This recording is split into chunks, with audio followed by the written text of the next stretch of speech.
ꯇꯧꯔꯛꯏꯁꯦ ꯑꯩꯉꯣꯟꯗ ꯍꯧꯗꯣꯡ ꯃꯥꯜꯂꯦ ꯉꯦꯎ ꯉꯦꯎ ꯉꯦꯎ ꯃꯥꯜꯂꯕ ꯍꯧꯗꯣꯡꯗꯣ ꯃꯥꯜꯂꯕꯣ ꯍꯥ ꯃꯌꯥꯝ ꯄꯨꯝꯅꯃꯛ ꯏꯃꯥ ꯏꯟꯗꯣꯆꯥ ꯀꯀꯥ ꯏꯄꯜ ꯏꯆꯦ 이봉 पुनमक रेखाना हन्ना खुरमजरी हानादगी जेंबिरबा इचिनिनाव पुनमकसु अनौबा चंबिरबा इचिनिनाव पुनमकसु रेखाना थागचरी ngasi aigi Q&A se ahamba oidoimiko aduga lairaba Q&A ne aigi se chesiga loi ira leire mobile to leitaba haidi mobile leitaba aise mobile se masa gi loi keno taunagi bani mai mathau loi chana gare aidi laira binina laira bigi keno se chese ijare adu Q&A se mayam da ahamba oina I haija hauge aina keno Q&A keno ne maminga sagai gase keno tawbada soigiba jawrasu mayamna ngakpigani haina khalli nasani nacheni nachani haina aduga Q&A se aidi punamak chide paba ngasidi ngamoi ko aidi mathangda aidi ngasi aina pahauta batarasu mathangda Q&A torakpada dum pajarake adu mayam barau biroi ngasi se haubadagi loina Q&A se jengbiu aigi su ahamba first time Q&A oidoi me ba ahamba oidoi me aise ai Q&A se aise kaino tawroi na khalambane ba mayamna request tawre Q&A amta tawbiro haibase aduna ina ngasi se Q&A oina pura lae aigi asoi bajawra su ngakpi gani aduga ngasi se mai tadore mai ngasi se aidi aigona mobile ni su de ba aduna ina che se ira loi pura lae aise jamgre gasi Q&A se aidi khara sang basu jai ko jamna di nungai ni ngasi Q&A se aigona mayam haurasira mayam nupilan haurasiko aise jam nungsina aigonda aidi kaino se comment se tawbirakpane aise nungsina ina omna hairakpane ba Q&A taw matamda aigi mitegi phi aidi rani ke ilaga Q&A tawrowaina aduna ngasi se ina adugi kaino matung ina ngasi se si pidupsiga moronai bane seri sisu adu mitegi phijol selaga ina ngasi Q&A se ina tawrakpane ko mayam asoi baja sunga pigani jam nungchina comment se tawbirakpani comment se kamba video gini haibadi aiga inemboka aidi anokpagi challenge ama tawgibado adugi matang duga si comment se tawbirakpani aidi maming se hairage jam nungsina mak se igonda hairakpani ko tampha wayeng bamai aduga mana comment tawraisina ne jam nungsina ngaura bare khai aidi ngaure aidi ngauna ne inem iku seba tauna ne icha ipuroiba loi tauna nungsina na leiriye jumsiga ngauduna oi mare ha tampha wayengbam nangdi ngaudaro nangdi imung manungduga aidi kaino tauna leiramoine ha imung manungdo gro khairamgani imung manung kanamutina jaramoi nupimna nupimdabu dumaina haina baro ngau baro aidi ngaure ngauna ne akoidi nungsina na imung chiga leiminariye nupimda dumai sangangdo tamu akoi se social media dani nomte nomadi nangi comment aidi pirakpado akoi su pathorakani aiba adu nangna sumaina hairamina aina kari Paokhum pini adu mayam aina kari oina Paokhum pini man ai ngauraba hairamina adu nangni ngauramgani aiba ngauduna mi khudingi ngaurabo aise dana sa ngauduna hairimi aduni aduga aigi video jengingda batara sune ai video lakpaga YouTube hangdokpaga jengingda batara nakutuna sar ingat pigo kasum kaide nangi comment gi matung ina Paokhum pire aigi video jengbibai comment nuksiba comment pibirakpagi thank you aduga amuka mana kamen ama khaka nungsiba kamen ka pibirai ko asiga haireisna tampa wayang bamna ni sisu adu video duga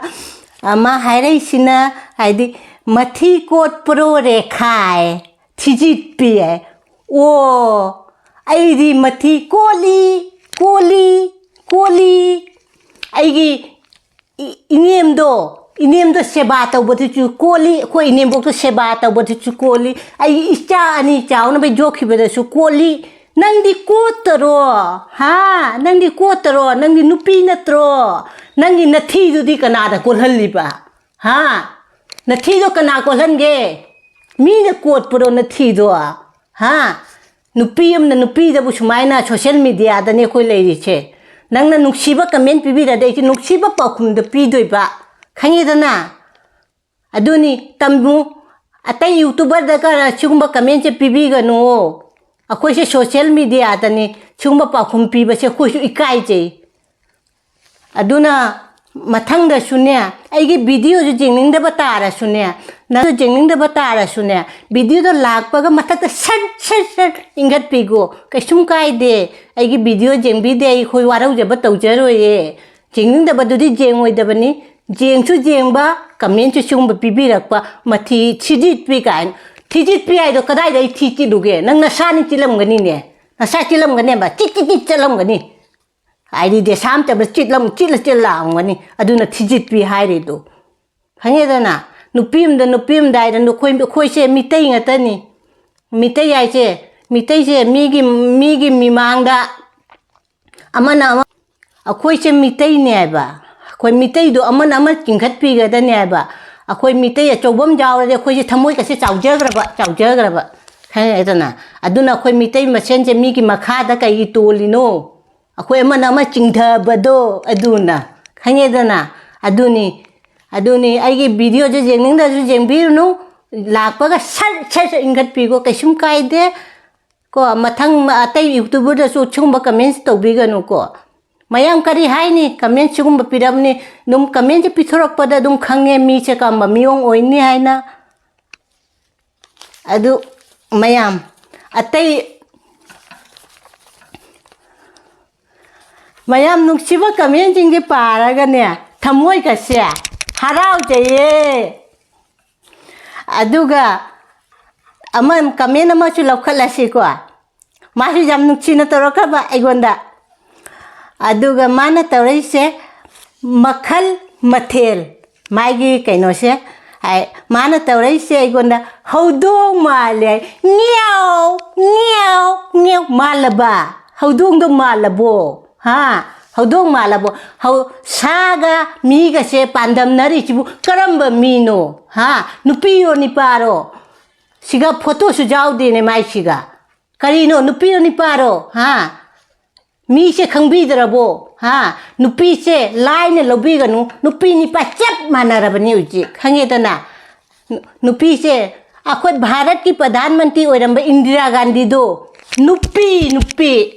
the president ju oiramba do patiba patin do nupi aduga shakti laiba lai sune kali durga do nupi aduga lanthumpa laiba lai sune lakshmi ima imuinu kai do nupi aduga gyan bida laiba lai sune saraswati do nupi jaw dana jumpa anba jada bani jumma ma pa lairadi nupi jaw gani jumda phajana imung do nungai na pali do aduga nupi na kari tawdaba ngamdaba lay ha nupi pilot lay nupi doctor lay nupi scientist lay nupi army lay beng de chale nupi amada chale nupi ngata ni kai uji kan se ha ne juk to matra bani nupi se to na khanbi ganu akhoi nupi se tawge da loi ngam bani nupi se nupi ga ni pa ga chap manara bani uji khange dana adu dugjam to na kaino to na khanbi ganu nangi na tu na sa dugai nangi na chan na ma loi leiram bado leira sunya to na khanbi ganu uji nupi nupa chap manara bani khange dana adu mai na nupi dugjam to na khanbi ganu mayam kai hai ni mai gi ka kaino se ai haudong ma le na aduga ne haudong se kai gi mando cha ne khang haina bani kaigi mando chane aina aduna jam laina lobi gan nupi se nupi na kaino tawra dine jum do imung do nungai ni pan bani khange dana mayang atai di kari hai ne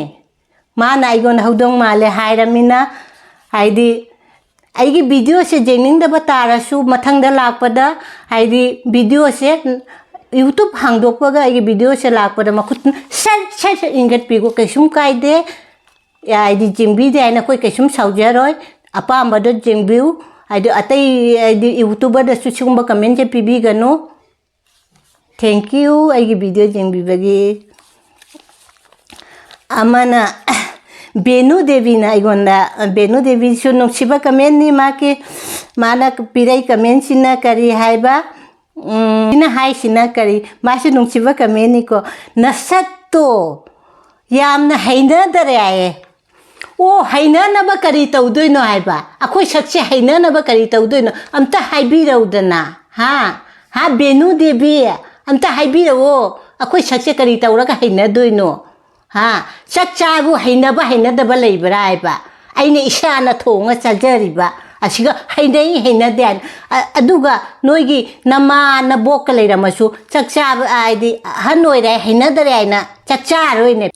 hainade aina noi kaino chakchadaro noi ha chakchabu hainabra hainadara karino chakchabu hainade haichu kari watano aiba ai chakcha hainadadi jembirunu dana ha jengbi ru noi sakto jengning daraga I video ro rakpa matamda yakutna sar ingat pigo kaisum kaide duga aidi nangna jengning badu dum jengo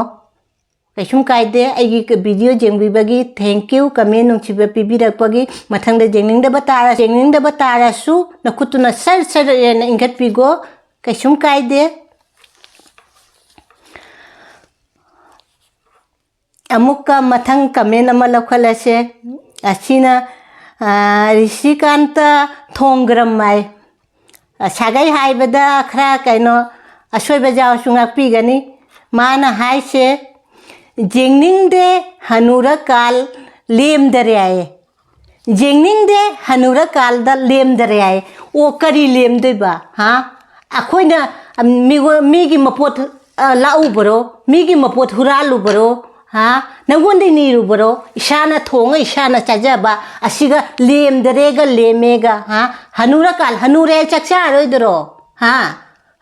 isikanta aise nipa mali hanure chakcha roidro noigi nama noigi na bokal leira masutu hanure na chak pija dana kanga daga losal thambro ha hanure aina chakcha roi haisinadi ha chakcha babu hanure na ha chakcha dro ha noi nangse haidi kaino to bomi oira moye ahan da ka chaka pijara moine haisinadi ha ahan da chak pijara moye ba aduga nangse dum chahi se dum si matang si dum leigadra hairo handak chahi nangi handaki chahi se chahi trai matung da nangse dum na haoina leigadro ha na haoina leigadra ai ba aduga hai jengning dare ai jengbinu dana nangonda kana jengwai ke ha jengbinu aduga ai video la ko matam jengning da banang jengbiru nu ai ba jengchu jengba comment chungba piba mathang YouTuber topa daga chungba comment ka de pibinu ko koi che social media da leibani na ne chungba ge Paokhum che piba se khoi chu ikai je ye nongte nongma khoi chu chungba pa piramina khoi chu nongma chi comment chi Paokhum cho khoi chu pira kan ai ba aduna aigi video do lakpa matamda jengning da banang sar ingat pigo kachum kaide aigi video jengaga ai comment pibi rakpagi thank you aduga kainoni mathang comment nama lokhalase Gandar Singh Mutum mai di comment se ai se hangjaning na hangbane haidi nene se mitei roai nene se mitei roai hoi ai mitei ne ai se Assam hojai Bidanagar mayai lakai gini akhoi gi sagai na ipam gi sagai na jumnam ni Eigi ipuroi bai sagai na hisnamni ai hisnamni uji khangaba gandhar sing amutum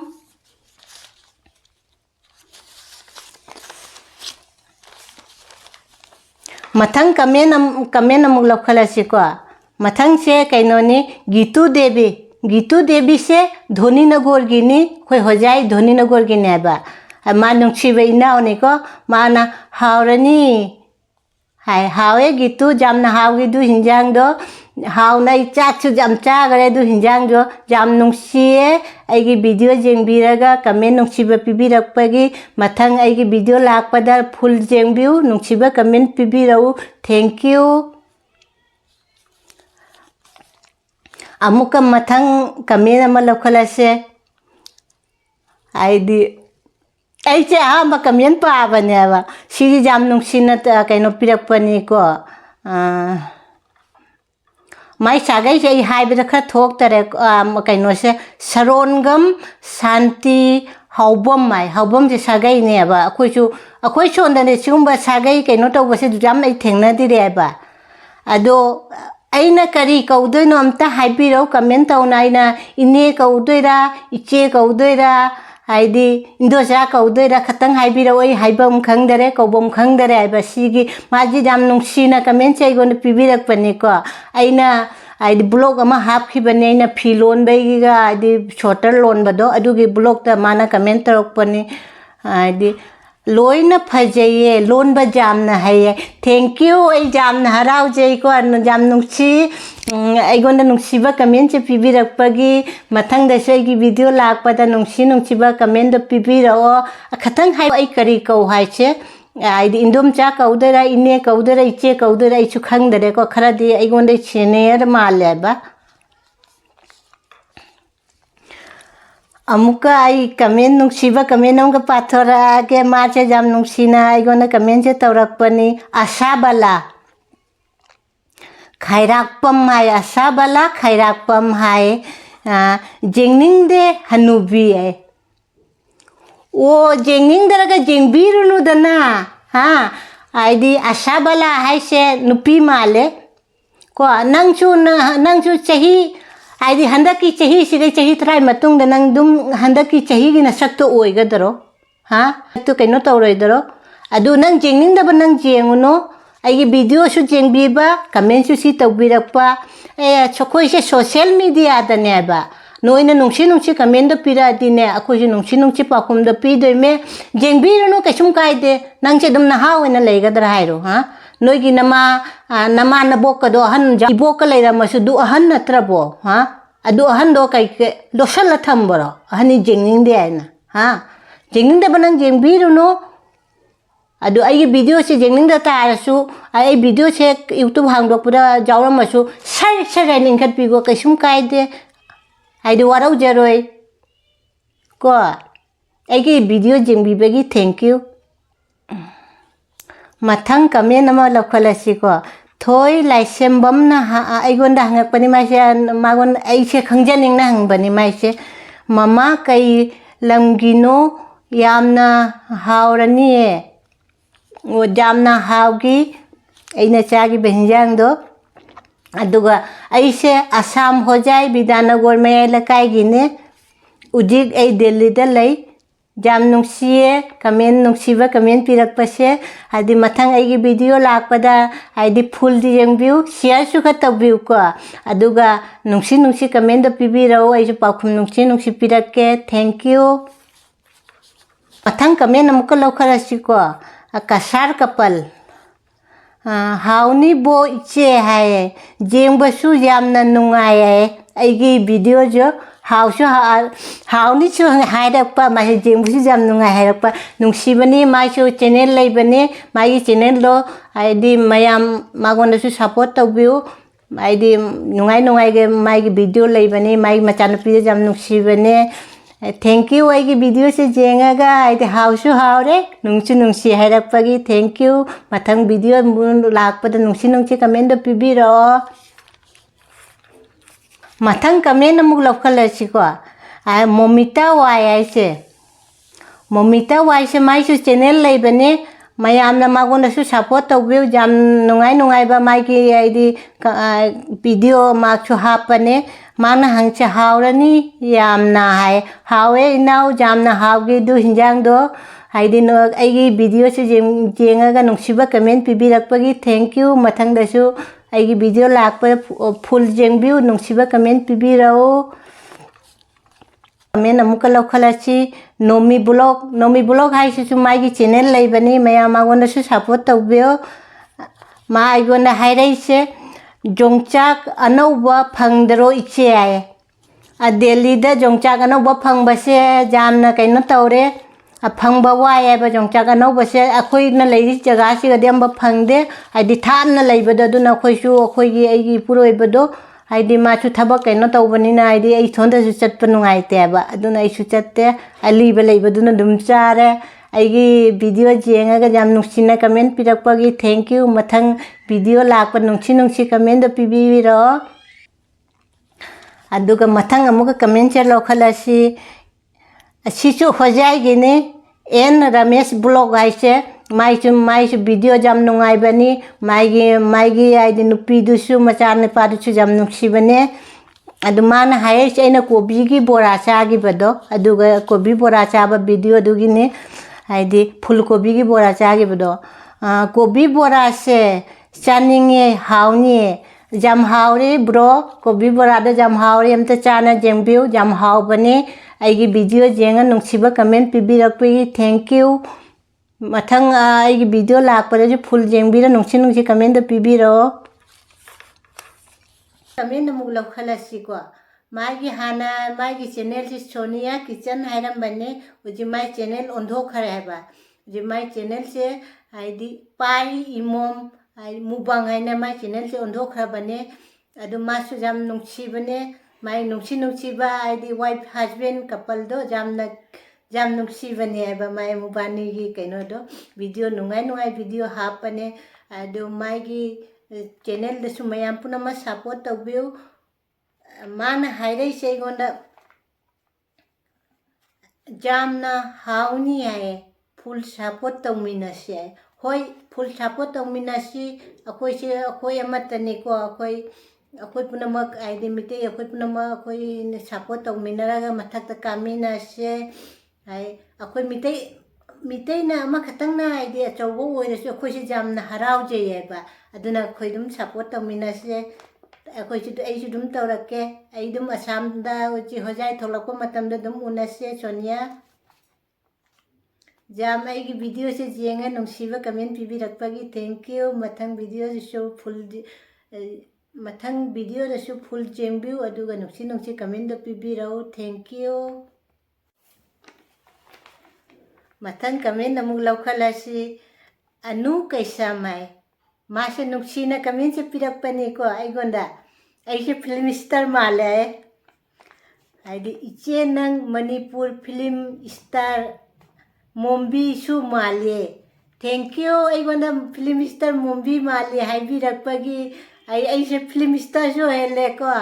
ai inauna nungsiba comment se pibirakpagi ai video jenga nungsiba comment pibirakpagi thank you mathang da soi video lang matamda nungsi comment da pibirao ai share su khat tawbiro ko ina mathang comment amuk lokhalasi ko anu khumanna aigonda jam nuksina comment se pibirakpani iche jam nungsiye ai nice mubang ai thank you nungsi haibirakpagi aidi nice mubang kaino tawbadugi haibirakpane aigi video se jenga nungsiba comment pibirakpagi thank you amuka ai mathang video lakpa full jengbiraga ai nungsi comment da pibiro comment amuk lokhalasi ko asina aigi inau nupini ko Anita Devi aise mayam mai su channel laibani mayam khara support tawbeo adu ma hairai se mana hairai se aidi aina jendem iron basagi bado duga hairakpani jendem iron bado haurani ai Anita aigi inau nupi nungsibi ai jendem iron bado jam haura chak jam chagi aigi video se jenga ga nungsiba comment pibirakpagi thank you mathang da su ai video lakpa nungsi comment da pibiro mayam video se khadi sangani kari gai ahamba comment ai jamgre kadai na ina pado se thang comment mu lokhala chiko benu samu ren pham hai mare mai kaino se haidi mai kaino se jam sangare mai sagai se haidi nene na chaba uraga tinta ya benu jam nungsiye nangi comment se ai na chaja bado haidi uraga mayamna khar chaning ba pokpa haina aduni akoina pamjari su haidi chaning da ba mayam chu leiram gane ba adu akoina chaba du uraga chaning ba do aduni akoina kaino tawise jam nungsiba comment pibi reiye haidi aigi video se kha share tawro haidi nungsiba comment se ai su jam nungsi ko haidi sakti unadiri na nungsiba comment pibi rakpagi thank you mathang da su aigi video lakpa nungsi comment da pibi ro adi mathang amuka comment se lokhala si kaisamgi makhal mathel haidi kaisam mai su channel laibane haidi madi jamna kaino tawbani ma su fajaban mai machana pi jam nungsi bane adu mana aigonda kaino tawrai che aina mana jerum aina jerum ama machu chek machu gi jerum do adugai duga mana aina kaino blog amda hap khibane video amda hap khibane ba dugai du hangak pani nene gi plate kaya pi ke ay local jerum do moina local jerum hai bado angang bado aduna ide ujik 300 oi gare ko do duguna tradum ango bo khoi phram gi jerum duna ide 180 du mai noi mare adu ai video se jenga nungsiba comment pibirakpagi thank you mathang da su ai video lakpa nungsi comment do pibiro mathang comment amu lokhala chi ko suba kitchen manipur se ma sem kaino ni manipur gi ni ma akoi hojai dane nas oina lei mai su channel lei bane mayam support tawbeo aduga mana hairai se ichegi mathel mayam se loina hauri inau jamna hauri aina hauna jamchagi aigi video jenga ga nungsi comment pibirakpagi thank you mathang da se video lakpada nungsi comment do pibiro mathang comment amuk lokhala si ko che jam nungsiba kaino ni upam ni ko mai se hanadi mai channel se baby blog bijen hairam bane ba ujingna mana baby blog kit hai gare ko adu mana hairapani Q&A tawbiro iche haire ko adu mana khoramjari kaino pirai ko humka adu ngasi di bijen aina nachena ne Q&A se pura labani ngasi se adu bijen gi kaino di mate uji viral loiri bani ko adu mayam puna mai su channel lai bani mayam puna ma support tawbio nungsiba inau ne ko akhoi upale aidi upai di hek pungmina ba upale tamni makse jamna na aidi akhoi chi upa du maina makse kaino tawre aigi video jeng nungsiba comment pibirakpagi thank you mathang da su nungsi comment do pibiro thang comment amu lokhala se di madhubati thongram mai sagai se haibada khara soje sungakpi gane master aigonda aise kadai gi noi se khangjening na master hangakpane aigonda ipam kadai gi no khangjening ai aise kaino gi ni ko assam hojai bidanagor gi ni bidanagor me lakai gi ni ipam bidanagor gi ni ko akhoi gi sagai na jumnam ni ai haisnam da luhonge ai uji haisnam ni ko khange dana ai uji Delhi da lai ko aigi video jenga nungsiba comment pibirakpagi thank you mathang da su aigi video lakpa nungsi comment do pibiro share khara jam tawsan biro aise mathang comment amu lokhala seba kestina sanmana aigonda haidi nungsiba comment ni mana pirakpa comment si su ai mana comment pirai se yamna chaninge rekha Q&A su tawsi ne dekhai hoi ngasi dedi Q&A pura lae आदि मयामना पामजबदो ngasi पूरा लाए Q&A से आइगी video से जेंगा नुंसीबा comment पिबिरकपगी thank you मथंगदसु आई वीडियो लापदा जेंगा नुंसी कमेंट दो पिबिरो शेयर सु खजम तौसनबिरो थैंक यू मथंग कमेंट अमुक लौखलसिको सि अनु सिंगना इगोना अइना थैबोंग थोंग जागिबदो अदुगा अनु सिंगना इसे कमेंट से पिबिरकपने हाइदे हौजिपु थैबोंग फंगबरो मतमदि नत्ते सिगदी फंगदे दिल्ली ददी थैबोंग फंगी अनु हाइदे फंगी दिल्ली दा फंगी से थैबोंग हाइदे सब समय दुम फंगी थैबोंग से अखोय दुम हाइदे ओलांग थादे थैबोंग चाबरा जाम ओलांग याइनाने आई हस्बैंड न पिजादे आइबा जामना अदु इंदम थादो खोयना इचान पि जाम पामना दुना थैबोंग दो लेदंगना चाइ थैबोंग थोंबुथु जाम हावगरे दे नुंसीबा आइगी वीडियो से जेंगा नुंसीबा कमेंट पिबिरकपगी थैंक यू मथंगदसु आइगी वीडियो लाकपदा नुंसी कमेंट दो पिबिरो एना मुग लौखलसिको मारी जामना यूट्यूबर चावरबा यूट्यूबर नि कसार निंगो लाइसे माइगी चैनल लेबनी मयाम मागोन सपोर्ट तौबिउ मारी जाम नुंसीबा इनावनिको अखोयगिदि मखानी मा जाम नुंसीबनी मयामदसु सपोर्ट तौबनेबा अदु मा हाइरैसे कमेंट से नुंसीबा कमेंट निको इचे माना इगोंदा कमेंट से नुंसीबा कमेंट निको पिरैसे माना कमेंट पिरैसे इचे आदि कमेंट की वीडियो सु सेमलो को हो इनाव ngasi कमेंट की वीडियो आइना पूरा लाए आइगी वीडियो से जेंगा नुंसीबा कमेंट पिबिरकपगी थैंक यू मथंगदसु आई वीडियो लाकपदा नुंसी कमेंट दो पिबिरो मयाम पुर जामदी सांगे को अलोइबदने ऐसे फिल्म स्टार मानदोरबनिको कमेंट अमुक लौखलसियो सिगसी कमेंट चल कइनो तौरा आई कमेंट से लोसलगे अलोइबदा ऐसे फिल्म स्टार मानदोरबनिको सुबा रानी ने इगोंदा हाइरे आदि जामना पक्ते है पक्तदी केदौदोइनो आइबा हां पक्तदी केदौनी ऐसे अमता हाइपिरो पक्नबे आइना कमाई तौरा पहनगने ऐसे आदि फेविकोल आगे नपछल पहनचिरो हां फेविकोल नप पक्षन पहनचिरा आइबा आई मथंग कमेंट अमुक लौखलसियो सिगसी कमेंट चल कइनो तौरा आई कमेंट से लोसलगे आइदी सुबा रानी माना हाइसे आइना इसे मितेरोन इसे जाम पामजाबा आइदो आइगी वीडियो मा हामना कइनो मा लैबने अदुगा दो हपचन बने आइबा आइना अदुगा हाइरकपने आइबा जामना पक्तदी कमाई तौने आइरो पक्नबा करी तौनी करी माइना पहनचिगे अमता हाइबिरो कमाई तौना पहनछि आइना हाइदी फेविकोल आइदी नपछल पहनचिरो कमेंट अमुक लौखलसि मासे जाम नुंसिनैगोना कमेंट पिरकपनिको आइना आइगे कइनो माने वीडियो मा ले हाना कइनो रील मा सेमबगिने लैबदुगा आइना मिते इसे से जाम पामजबा आइदो को अदुना मिते इसे दुगा आइना हपचन बनेबा दुदो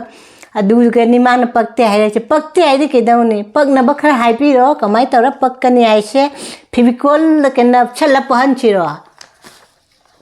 आइदी चक्चाबो पक्पा लैब्रा पक्तबा लैब्रो इसे जाम पामजन अदु वीडियो कइनो दैना हपचकिबनी आइगी वीडियो से जेंबिरगा नुंसीबा कमेंट पिबिरकपगी थैंक यू मथंगदसु आइगी वीडियो जेंगा नुंसी कमेंट दो तबिरो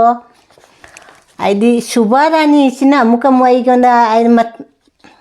मथंग कमेंट से माइगे अमुक माना कमेंट अहुमने इगोंदा पिरैसे मथंग कमेंट से मोमु लौखलसि माइगे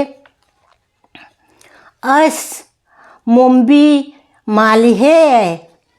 ऐसे आई मानबसु लैयेबा उजे आई मानबस ऐसे मोम्बी माले है फिल्म स्टार मोम्बी दो ऐसे फिल्म स्टार ओइरे मोम्बी मालमिना हाइदी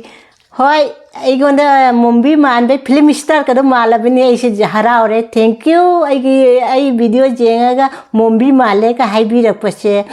आई मथंगदसु आई वीडियो जेंगा नुंसी कमेंट दो पिबिरो शेयर सु खा तौसनबिरो अमुक हाइरे अमुक माना इगोंदा सुबा रानी ना अमुक हाइरकपनी सिसिना इन अमुक लौखलसिको सुबा रानी ना अमुक मोम्बी साथी ना माली है अमुक मोम्बी माली है ऐसे ai man ba kaino film star do ai malamina ai se film star oire mayam nuksidra mai comment se ai se film star helabani khanga ba ngasi di video se jamna su sangare ai ge hamba kaino gi Q&A gi video ni na mayam na asoi ba jaw su ngakpi gani ko mathangda ne ngasi gi Q&A video kaino chi gane ai di aina mayam ne irise de jamna video se sangani ai di ai siga aina kaina comment ngam paba ngam hauda ba se mathang video do ai dum parakke di aduga mayamna di Q&A kaino to biro hai di maming do comment tawna dum jahoning adi haibiro adu aise akhoi gi jam hangak pane ba ai di aise mayam chu pagada lai ko aigona jam hangak pane ba aise aise kadai gino karino aise mitei chu mali ai mayam hangak pasi dai mathang comment dai mudu comment singdo muka im parakke adu akhoi se Assam gi nane akhoi gi maron se sumaina akhoi dum ngang nei ko adi Manipur gi nuksi maron do adu maina akhoi se khara haita ba hai do akhoi na dum sumaina icham na akhoi se sumaina ngang bani ko Manipur gi di Manipur kanglai pak kem nuksi bu maron do imal lai pak akhoi puna makse Manipur gi imal lai pak ki loi puna macha masu watani akhoi se amana amabu ai di chingthana ro se ba karige akhoi mitei che amana ma chakhot na be na amana mabu ai di support Taminase asini aina mayam da haijaningi se akhoi mitei che mi gi makhada ai di kaino tawna leibase ai di akhoi na amana ma ingkhat pi ta ai di akhoi mitei che mi gi mathakta leini ai ba adi dum jeng YouTuber da khangde gai da khangde mi gi mathak akhoi gi mathakta ta number leibane akhoi mitei masen chu akhoi su amana ma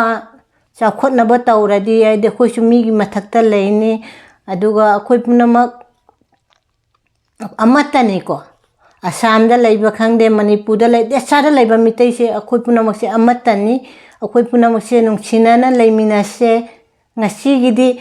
ai Q&A gi bi kaino se loiramin ngasi gi di ai di bidai laujara ge mathang video da unarasi bye